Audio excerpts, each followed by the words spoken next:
Salut pour toi pour cette nouvelle vidéo, et aujourd'hui pour cette nouvelle vidéo, j'ai une vidéo qui m'a été recommandée par un abonné. Merci à toi Morgan Da Silva pour cette idée de vidéo.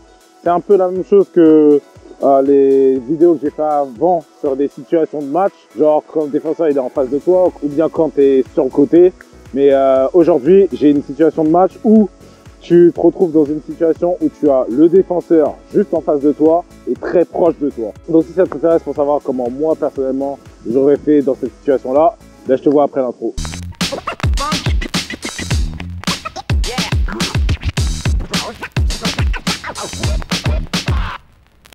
Ok, donc déjà dans cette situation-là, Morgan, t'as pas vraiment précisé le mouvement du défenseur. C'est très important de comprendre que le défenseur a aussi un mouvement et en fonction de son mouvement, il faudrait savoir comment tu vas procéder. Donc quand il est très proche de toi, il y a deux mouvements qu'il peut avoir. Ou il sera arrêté, il va venir très proche de toi, il va s'arrêter pour attendre le prochain geste que tu vas faire. Ou bien il va venir et il va se jeter. Donc je vais donner deux gestes pour lorsqu'il veut se jeter, et je vais en donner trois pour lorsqu'il veut te contenir, tu vois. Donc le premier geste dont on va parler justement quand il fait se jeter, c'est simple.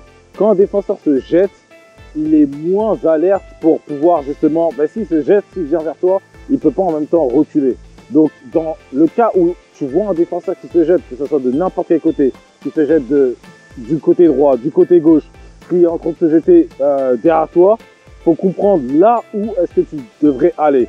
Ça veut dire que lorsque un défenseur il est face à nous, lorsqu'un défenseur il est face à moi et il veut se jeter en venant face à moi comme ça, c'est important de comprendre qu'il y a de l'espace derrière lui. Il laisse de l'espace derrière lui et c'est derrière lui qu'il faut aller. Donc dans un cas où justement le défenseur voudrait se jeter et il est face à toi, premièrement, un geste que moi personnellement j'affectionne particulièrement et qui est très très facile à faire, c'est une feinte de corps et tu fais un crochet extérieur. Messi. Pourquoi crochet extérieur? Parce que je retourne, enfin même pas je retourne, je me mets sur mon pied fort. C'est-à-dire que feinte de corps, crochet extérieur, boum, il est éliminé et je peux repartir vers l'avant et accélérer. Et encore une fois, je suis sur mon pied fort. Tu vois. Un autre geste que tu pourrais faire, et c'est très important de se rappeler que le timing au moment où tu le fais est très très important. Le joueur ne doit pas être trop loin. Et dans le cas de figure justement que Morgan a cité, c'est que le joueur est super proche. Donc il vient, il se jette et il est super proche. À ce moment-là, oui, tu peux le faire et en même temps, fais une petite pichenette en même temps.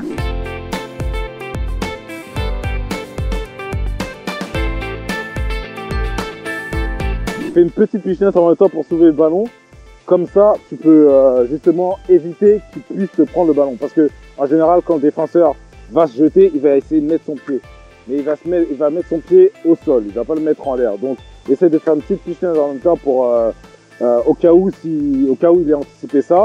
Et donc voilà, ça c'est le premier dribble que moi, je ferai dans une situation où le défenseur est très proche de moi et il se jette.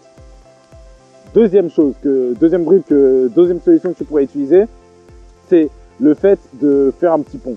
Mais ça, c'est super risqué parce que lorsqu'il est face à toi, la situation dans laquelle tu te retrouves est que lui-même, il s'attend à ce que tu essaies de dribbler.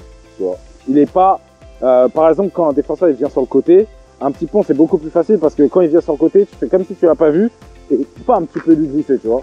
Alors que si il vient face à toi, c'est beaucoup plus dur justement de pouvoir l'éviter ou bien de pouvoir lui mettre parce qu'il sera alerte au fait que tu l'aies vu venir. Parce qu'il est face à toi, donc il vient vers toi et tu le vois venir. Donc dans un cas de figure, lorsqu'il vient vers toi et tu le vois venir, un truc que tu pourrais faire par exemple pour mettre un petit pont et que j'ai vu beaucoup de joueurs faire, c'est une feinte de corps sur le côté. Donc lui, il va un peu partir, il sera un peu déstabilisé et au moment où il est déstabilisé, poum, tu mets un petit pont avec l'intérieur du pied. Je vais parler justement de ce type de petit pont dans la vidéo que j'ai fait sur les 5 petits ponts à faire en match. Et ce petit pont là il est super efficace parce que lorsque tu fais une feinte de corps juste avant, le défenseur sera déstabilisé. Il sera déstabilisé et normalement il va tomber pied plat. À moins que tu tombes sur un défenseur qui est bon justement, et c'est pour ça que c'est risqué. Qu'un défenseur qui qui est un peu plus expérimenté, il va pas venir pied plat, mais il va venir comme ça, tu vois. Et bien entendu, s'il vient de profil, ça sera beaucoup plus dur pour toi de lui mettre un petit pont juste après. Ça sera bien entendu mieux que justement tu arrives à voir ça et qu'au lieu de mettre un petit pont intérieur, boum, double contact, tu vois. Donc encore une fois, ça c'est une solution que tu puisses faire lorsqu'il se jette. Parce que quand il se jette, encore une fois, il peut jeter comme ça, les jambes écartées et pieds plats, ou bien il peut se jeter comme ça, tu vois. Et dans le cas de figure où il se jette pieds plats, bien entendu petit pont, dans le cas de figure où il se jette de profil, feinte, double contact et t'es parti, tu vois. Ok, donc la troisième solution dont on va parler, c'est entre le il se jette et il se jette pas. Je vais m'expliquer. Donc en gros, comme j'ai dit, il y a un défenseur qui peut jeter, le défenseur peut jeter et en même temps le défenseur peut te contenir. Dans le cas où il te contient, un truc que tu peux faire, c'est de forcer à se jeter. Donc comment le forcer à se jeter? C'est de faire comme si tu es bloqué et tu n'as pas de solution. Comme si tu sais pas quoi faire, tu es bloqué, mais en même temps tu restes pas sur place. Hein. Tu vois, en même temps, tu peux rester comme ça, mais c'est mieux que tu sois en mouvement, tu vois. Donc quand le défenseur justement est super proche de toi, pour le forcer à jeter, tu fais des feintes, tu le feintes, tu es là, tu joues de gauche à droite, tu fais comme si tu vas partir à gauche à droite, et à un moment donné, il va en avoir marre, il va voir que tu pars pas, et donc lui-même il va jeter son pied. Ça c'est par exemple un exemple que Neymar il faisait quand il était à Santos.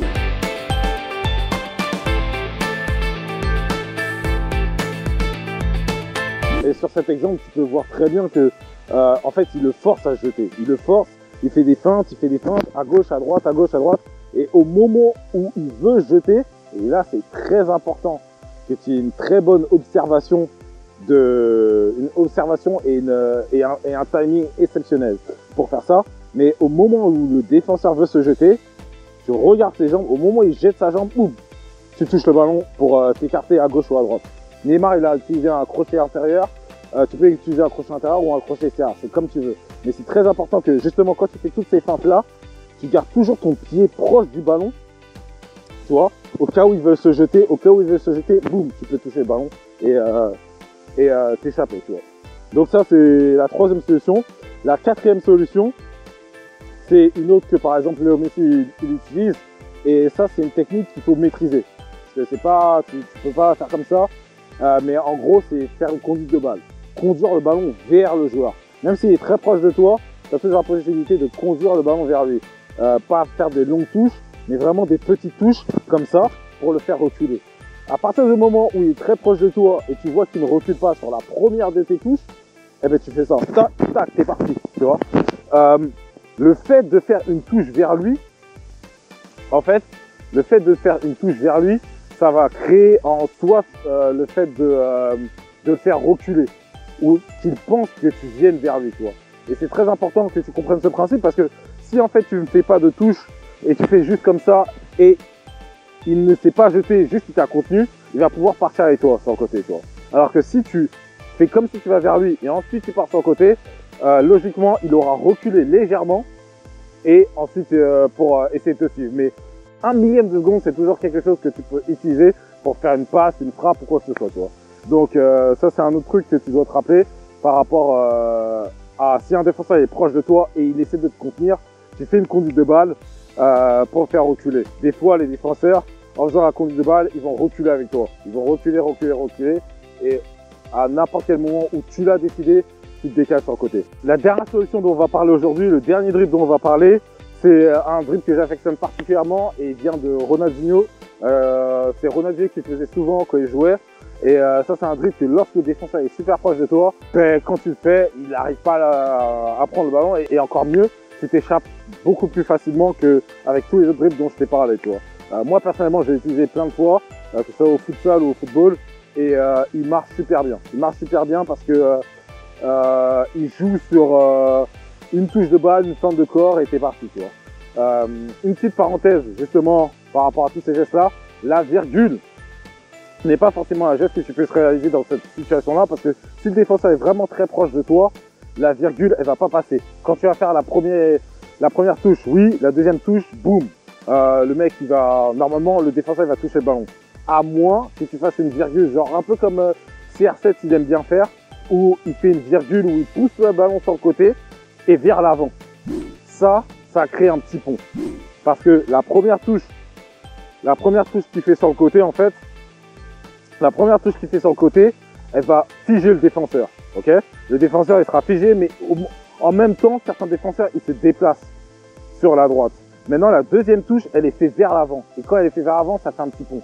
Mais un truc que tu dois te rappeler, c'est que la virgule traditionnelle de Ronaldinho n'est pas comme ça. La virgule traditionnelle de Ronaldinho est faite vers l'avant et sur le côté. C'est-à-dire vers l'avant et sur le côté. Et quand tu veux ramener le ballon, si le défenseur est trop proche de toi, ça fera pas de petit pont. Donc ça, c'est une petite parenthèse que je veux faire pour bien te faire comprendre que certains gestes ne marcheront pas lorsque le défenseur est trop proche de toi. Et ça, c'est un truc que tu dois vraiment comprendre. Tu vois. Donc, revenons au geste de Ronaldinho. Le geste de Ronaldinho, dans cette situation-là, c'est de pousser intérieur, passe en jambe et t'es parti avec l'état du pied gauche. Quand tu le réussis, il marche à 100%. C'est qu'au moment où tu pousses le ballon, parce que si il est proche de toi, au moment où tu pousses le ballon et que tu fais le passement de jambe, là, il va mettre son pied ici, tu vois. Et au moment où tu pousses le ballon, normalement, il n'aura pas le temps de mettre son deuxième pied pour toucher le ballon. Mais que ça va résulter de temps en temps, et moi, ça m'a fait ça plusieurs fois, il va faire une faute. Donc, il va toucher ton pied et tu vas tomber par terre. Mais au moins, tu as réussi à l'éliminer, entre guillemets. Tu vois. Donc voilà, tu as les 5 solutions ou les 5 dribbles à faire quand le défenseur est super proche de toi. Le premier, bien entendu, feinte de corps, tu passes sur ta droite. Enfin, si t'es droitier, feinte de corps, t'es droit et tu pars sur ta gauche si t'es gaucher. Et ça, c'est quand il se jette. Donc, quand il se jette aussi, tu peux faire un petit pont, feinte de corps, petit pont. Ou bien, s'il se jette différemment, feinte de corps, double contact, tu vois. Ensuite, le troisième, c'est tu le forces à se jeter. Donc, tu fais des feintes de corps, par-ci, par-là, il vais jeter, tac, c'est parti. Ensuite, le quatrième, c'est de faire un peu comme Léo Messi. Tu fais une conduite de balle vers lui, conduite de balle, boum, et à un moment, tu pars sur ta droite. Sur ta droite ou sur ta droite si t'es droitier et sur ta gauche si t'es gaucher. Et le dernier, c'est de faire une touche intérieure, comme ça, passement de jambe et t'es parti sur ton autre côté, tu vois.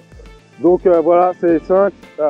Choisis celui que tu préfères, qui ressemble le plus à ton style. Ça sert à rien d'essayer de faire, d'apprendre tous les 5, parce que encore une fois, c'est dépendamment de la situation. Tu vas pas faire les 5 à chaque fois. Apprends-en un dans la situation où le défenseur va se jeter et un dans la situation où le défenseur essaie de te contenir. Et c'est pareil pour toutes les autres vidéos que je fais d'ailleurs. Ça sert à rien d'apprendre tous les gestes, 5 gestes par-ci, 5 gestes par-là. Non, non, non. C'est en fonction de ton style et en fonction de ce que toi tu aimes, comment tu aimes jouer, ou en fonction du geste que tu aimes, tu en choisis un en fonction d'une situation. Et là, tu le travailles, tu le maîtrises.